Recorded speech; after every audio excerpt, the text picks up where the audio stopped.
આજે અષાઢી બીજે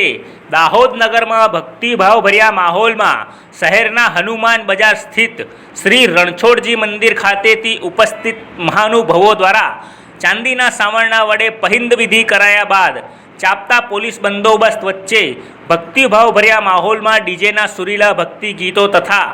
ભજન તેમજ રાસ ગરબાની વચ્ચે જય રણછોડના ગગનભેદી જયઘોષ સાથે સુશોભિત રથમાં બિરાજમાન જગતના નાથ જગન્નાથજી, બલરામજી તેમજ સુભદ્રાજી રથયાત્રાના માધ્યમથી નગરચર્યાએ નીકળ્યા હતા।